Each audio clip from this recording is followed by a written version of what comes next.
Magandang araw mga amo at welcome sa Kalye Topics. So sa video na to ay magkokomento tayo dito sa katatapos-tapos lamang na SONA ng Pangulo, yung ikalimang SONA niya. So inabot ng kulang-kulang isang oras kalahati ang naging talumpati ng Pangulo at unahin na natin. Well, overall, parang sa opinion ko, hindi ako naging kontento sa mga ginawa niya. Kasi unang-una, ang pagkakaintindi ko sa State of the Nation ay kumbaga ito ay isang pag-uulat, hindi ho ba, ng mga natapos o mga nagawa ng Pangulo sa loob ng isang taon, at ito ay kanyang iuulat sa atin. Kumbaga, ito yung isang okasyon, isang panahon na kung saan ay dapat maipagmalaki niya yung kanyang mga accomplishment sa loob ng isang taon.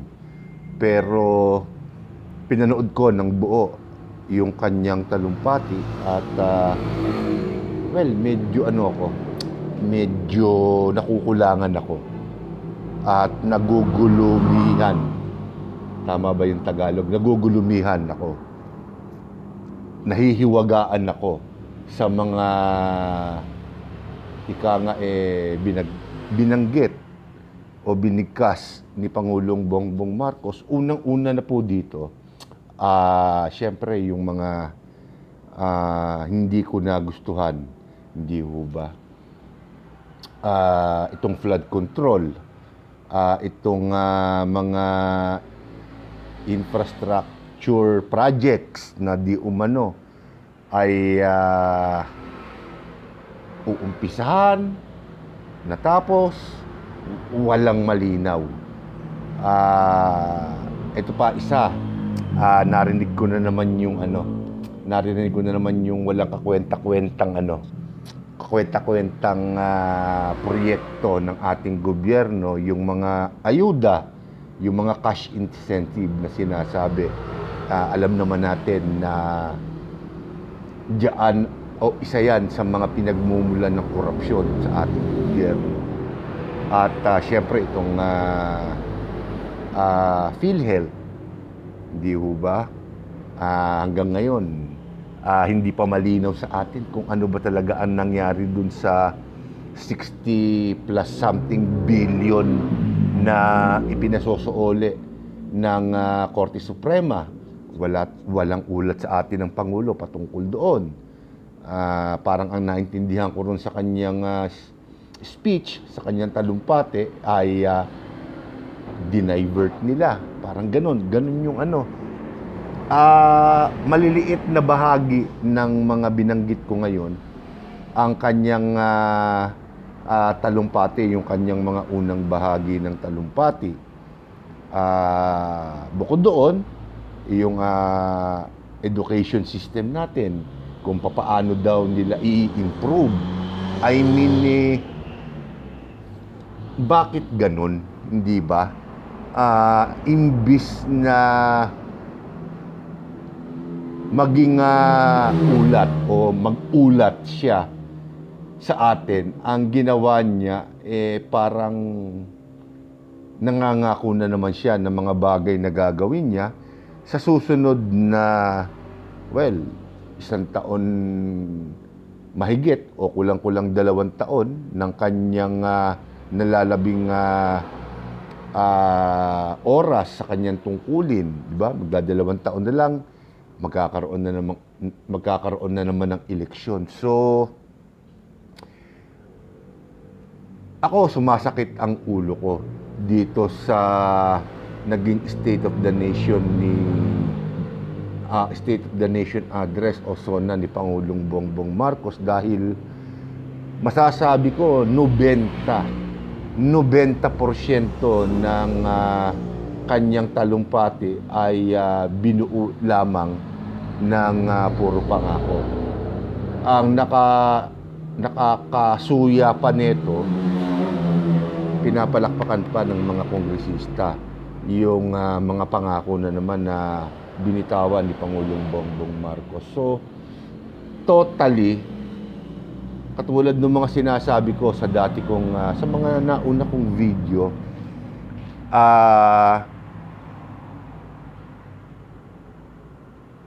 talagang totally ginagawa na tayong mangmang, tanga ng ating mga politiko. Hindi ba?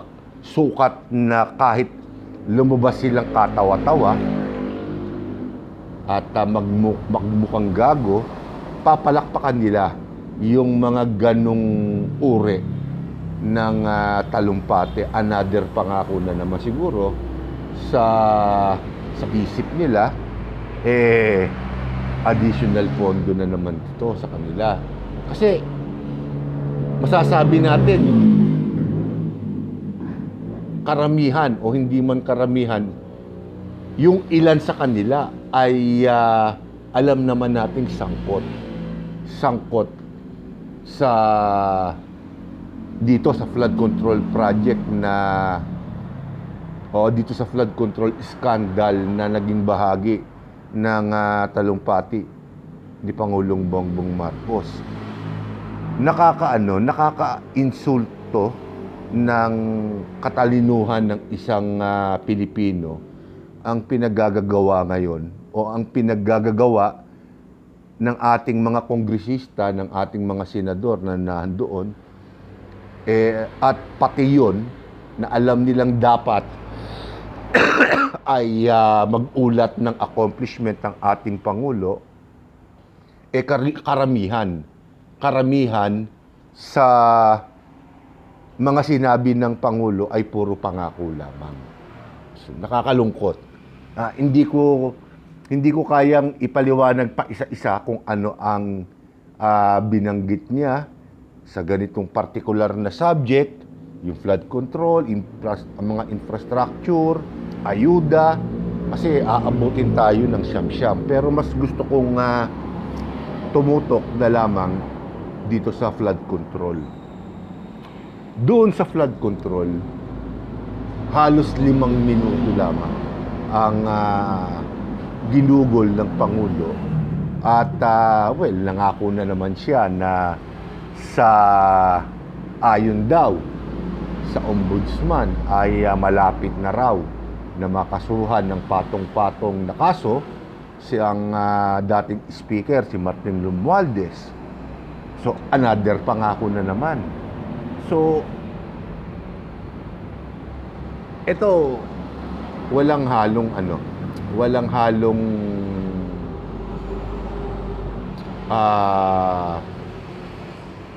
ika nga pagkukunwari na talagang itong zona na to, siguro ito ang zona na masasabi kong isa sa mga pinakawalang sustansya sa mga nauna. Walang masyadong sustansya at para bang ang habol lang ng Pangulo dito, kung sino man ang gumawa ng speech niya, ay para lang kumbaga linlangin ang ating mga kababayan na meron nagawa ang Pangulo. Pero kung uobserbahan ninyo, kung babalikan ninyo yung naging statement, naging speech ni Pangulong Bongbong Marcos, mga 90% po nito ay puro pangako lamang. Babawasan ng buwis. Paano gagawin yun? Hindi ba? Hindi naman niya pwedeng iutos yun. Hindi ho ba? Kailangan ng batas nun. Ang ating mga politiko ngayon ay nakatutok sa impeachment case ni BP Sara, sa impeachment trial niya. Itong taon na to, o itong nakaraang 20th Congress, unang bahagi ng 20th Congress siguro yun, 2 batas lamang ang naipasa nila. At yung nalalabing mga sesyon ng Kongreso at Senado ay inubos lamang sa paghahanap ng ebidensya kuno at para gisahin o para ma-impeach si VP Sara. So, sa tingin ko, walang naging accomplishment ang rehimeng Marcos itong taon na to. So, parang ginagawa nila tayong gago. Pasensya na sa mga salita na nagagamit ko, pero accurate naman yung mga litanya ko at hindi bawat. Talagang literal na parang ginagawa tayong gago ng mga politiko natin. Hindi ho ba? Parang wala nang naniniwala ngayon sa kanila. Sila na lang ang naniniwala sa sarili nila. Para bang ang paniniwala nila, naniniwala ang tao na wala silang kasalanan. Ganun ang interpretasyon ko sa kanilang mga ikinilos kanina lamang sa zona ng Pangulo. Pero hindi naman lahat actually ng talumpati ni Pangulong Bongbong Marcos ay masasabi ko hindi naman nakakaaliw. Medyo naaliw din ako dun sa ilan, doon sa natitirang 10%. Pero bago ko puntahan yung 10% na nakakaaliw, nakalimutan kong banggitin na ipinangako din pala ng Pangulo na tatanggalin daw niya yung mga system loss sa ating electric bill, sa ating mga binabayarang buwan ng bill sa kuryente. Di ba pag nakita niyo yung mga resibo ninyo, may mga system loss yun. Hindi tayo ang kumukonsumo nun. Yun yung nawawala sa Meralco. Yung mga nagnanakaw, yung mga nagja-jumper, sa atin sinisingil yun. Hindi ho ba? Doon sa mga nakakaintindi ng systems loss, sinisingil sa atin yun. At napakalaki po nung nakapatong doon. Yung sa speech ng Pangulo, aalisin daw nila yon. So, again, parang suntok sa buwan yung gustong mangyari ng Pangulo. Nagpapasikat siya ng wala sa lugar. Bagamat siya ang ating Pangulo at kung gugustuhin niya, magagawa niya yun. Pero sa dami na naglalabi ng mga electric company diyan sa Malacanang, sa Senado at sa Kongreso, mga mayayaman yun na sumusuporta sa mga politiko, sa tingin ko hindi maaasikaso yan at hindi rin aasikasuhin ng Kongreso at Senado yan. Pero hindi ba? Bigyan natin sila ng benefit of the doubt. Baka mamaya gawin nga nila. Pero para sa akin, yabang na lang nila yon. Para lang magkaroon ng konting sigla yung zona ni Pangulong Bongbong Marcos at para makadagdag sa aliw sa kasiyahan ng mga taong nanonood nito. So, dito naman tayo sa mga, parang pangako pa din, pero para sa akin, achievable to kung gugustuhin talaga nila. Dahil ito, talagang gusto kong mangyari sa ating bansa. Binanggit ng Pangulo na dapat ay panahon na para umpisahan na natin ang paggamit ng nuclear power system o yung tinatawag na nuclear power plant. Boto ako dyan dahil clean energy yan. Siyempre, sa opinion ng iba, medyo delikado yan, lalo na't kung hindi eksperto ang mga nasiwa. Pero tingin ko, hindi magiging problema sa atin yan dahil gagabayan naman tayo ng mga bansa na kaalyado natin na gumagamit ng nuclear energy. Hindi ho ba? So, pabor ako dyan. Doon, medyo pabor ako sa sinabi niya. Matagal ko nang isinusuportahan yan. Dangan nga lamang po, syempre, hindi pa rin maalis sa isip ng ilan ang pangamba na baka magkaroon ng leak ang mga ganyang uri ng planta. At syempre, delikado rin po yan. So, kailangan pagka inumpisahan yan, kailangan pulidong-pulido. Talagang ang mga ngasiwa niyan ay talagang ekspertong-eksperto. So, yun ang isa, namumukod tangi na nagustuhan ko sa talumpati ni Pangulong Bongbong Marcos. Pero karamihan, talagang puro na lang, puro pangako. Garantisado ho yun, puro pangako. Wala akong nadinig na accomplishment na ini-report sa atin si Pangulong Bongbong Marcos. Magmula doon sa flood control hanggang dito sa system loss, sa mga Meralco bills natin, ay puro pangako lamang.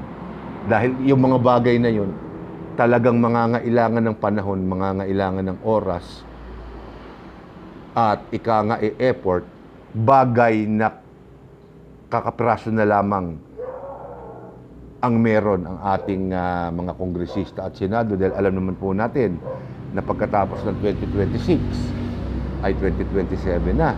At syempre, abala na ang ating mga politiko na ayusin ang kanilang makinarya para sa pagtakbo nila sa 2028. So, maraming politiko na ang abala pagdating ng 2027. Itong mga binanggit ni Pangulong Bongbong Marcos sa kanyang SONA ay nakalalamang na hindi na rin maasikaso. So matotal po yabang na lang. Hanggang doon lang yun. At ang nakakalungkot pa nito, may mga ilang mga malalaking news outlet sa mainstream media ang parang nakikiayon pa dito sa katangahan na to. Hindi ho ba? Parang nakakasangkapan pa sila o tumutulong pa sila dito sa ginagawa ng ating gobyerno. Kasi nanood din ako nung kanilang mga komento at wala pa naman ako sa kasalukuyan na nakikita na parang sumita na nung nakaraang SONA, nangako si Pangulong Bongbong Marcos na maraming makukulong, pero kukunti pa lang. Babawiin yung mga kinulimbat ng mga nakinabang sa flood control project. Pakiramdam ko pagdating dun sa sinabi ni Pangulong Bongbong Marcos na 25 billion pesos na raw yung nalikom, pero parang wala pa ho doon. Parang kakaunti pa lang yung nalilikom at may mga na-freeze daw na account pero hindi naman nakasuhan. So maa-unfreeze yun. So hindi rin mababawi yun. Kaya parang nagpapatuloy lang ang ipanluloko ng ating gobyerno sa ating mga kababayan. Sana hindi ganun. Pero yun ang nakita ko kanina, imbis na siya ay mag-ulat ng kanyang mga accomplishments, kung meron man siya nabanggit doon, hindi napansin. Mas nangibabaw yung mga panibagong pangako na naman. Nakakalungkot. At sa tingin ko, pagdating ng susunod na SONA sa 2027 ay kapareho lamang. O kung hindi man, mas malalapang pagsisinungaling ang gagawin ng ating Pangulo. So, dito ko na muna tatapusin ang video na to at sa susunod ko pa pong mga video ay ibang paksa naman po ang ating tatalakayin. So, maraming salamat po sa inyong lahat at magandang araw po sa inyo.